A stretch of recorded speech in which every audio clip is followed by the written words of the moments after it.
அன்பானவர்களே, ஆண்டவராகிய இயேசுவின் இனிய நாமத்தில் உங்களை வாழ்த்துகிறேன்.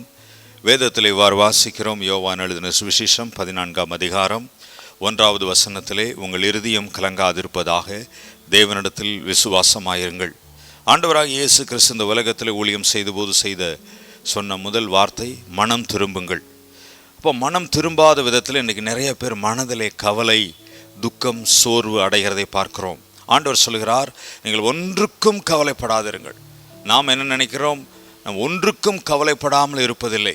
ஆனால் வேதம் சொல்கிறது, நீங்கள் ஒன்றுக்கும் கவலைப்படாதிருங்கள், எல்லாவற்றை குறித்து நீங்கள் ஜெபம் பண்ணுங்கள், ஸ்தோத்திரத்தோடு கூடிய விண்ணப்பத்தினாலும் ஜெபத்தினாலும் தேவனுக்கு தெரியப்படுத்துங்கள். ஆகவே கவலைப்படாதிருங்கள். கவலைப்படுகிறதுனால் எவன் தன் சரீர வளர்ச்சியில் ஒரு முழத்தை கூட்ட முடியும் என்று கர்த்தர் சொல்லுகிறார். அதேமாரி இன்றைக்கு பாருங்கள், ஜனங்கள், தேவனுடைய பிள்ளைகள் பரிசுத்தமாக இருக்கிறாங்க. ஆனால் இந்த கவலை விடுறதில்லை. எப்போ பார்த்தாலும் சோகம், சோர்வு, துக்கம், கவலைக்கு இடம் கொடுக்கறனால அந்த காரியம் நடக்கலையே, இந்த காரியம் நடக்கலையே, பணம் கிடைக்கலையே, கடன் இருக்கிறதே, அந்த ஜபத்துக்கு இன்னும் பதில் வரலை என்று சொல்லி கவலையோடு சோக முகத்தோடு இருப்பதை பார்க்கிறோம். அன்பானவர்களே, இந்த கவலையாக இருப்பதினாலே என்ன ஆகிறது என்று நாம் பார்க்கும்போது, கவலை தொடர்ந்து கவலைப்படும்போது உள்ளத்திலே துக்கம் அப்படியே குடிகொண்டு விடுகிறது. தொடர்ந்து துக்கம் இருக்கும்போது உள்ளத்திலே ஒரு விதமான பயம் வருகிறது. தொடர்ந்து அந்த பயம் இருக்கும்போது ஒரு விதமான பதட்டம் வருகிறதை பார்க்கிறோம். பதட்டம் வரும்போது என்னால் சரியாக தூங்க முடியறதில்லை, உடம்பு வலிக்குது, இடுப்பு வலி, கைகால் வலி, கழுத்து வலி, சாப்பிட முடியறதில்லை, சாப்பிட்டாலும் உடம்பில் பலன் இல்லைன்னு சொல்கிறாங்க. இந்த பதட்டம் தொடர்ந்து இருக்கிறதுனால மூச்சு அடைப்பும் கூட வருகிறது. இந்த மூச்சு அடைப்பு வரும்போது அது மரணத்துக்கு வழி வகுக்கிறது. அன்பானவர்களே, ஆகவே தான் கவலைப்படக்கூடாது. இப்போ கவலையினால் பயம் வருகிறது. ஆண்டவர் பயப்படாதே என்கிற வார்த்தை பைபிளில் 365 முறை எழுதி வைத்திருக்கிறார். ஒரு வருஷத்துக்கு 365 நாட்கள். அப்போ பயப்படாமல் இருக்கணும். ஒவ்வொரு நாளும் நாம் பயப்படக்கூடாது. உங்கள் இருதயம் கலங்காதிருப்பதாக ஆண்டவர் சொல்கிறார். விசுவாசிக்கிறவன் பதறான்.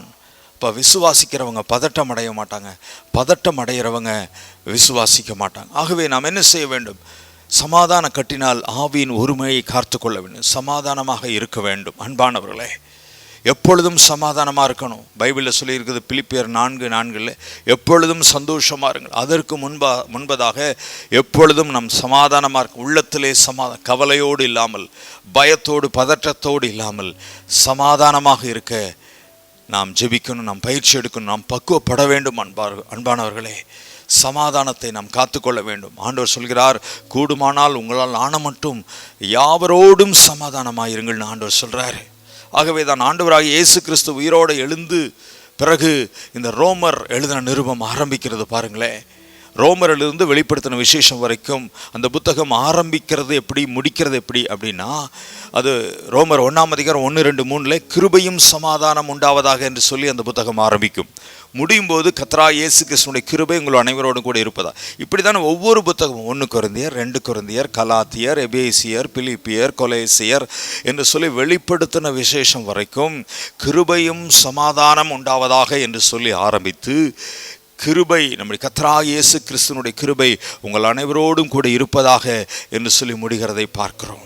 ஆண்டவராகிய இயேசு கிறிஸ்து இந்த உலகத்திலே ஊழியம் செய்து கொண்டிருந்த போது, என்னுடைய சமாதானத்தை உங்களுக்கு வைத்து விட்டு போகிறேன் என்று ஆண்டவர் சொன்னார். உலகம் கொடுக்கிற சமாதானம் இல்லை, உலகம் கொடுக்காதது, உலகம் எடுக்க முடியாதமான என்னுடைய சமாதானத்தையே உங்களுக்கு வைத்து விட்டு போகிறேன் ஆண்டவர் சொல்லுகிறார். ஆண்டவராக இயேசு கிறிஸ்து பிறந்த பொழுதும் கூட, ஆண்டவராக இயேசு கிறிஸ்து இந்த உலகத்தில் பிறந்த பொழுது உன்னதத்திலே தேவனுக்கு மகிமையும் பூமியிலே சமாதானமும் மனுஷர் மேல் பிரியம் உண்டாவதாக என்று சொல்லி தேவதூதர்கள் வானத்திலே தோன்றி ஆர்ப்பரித்தார்கள். இயேசு கிறிஸ்து உலகத்திலே தோன்றினபோது சமாதானம்.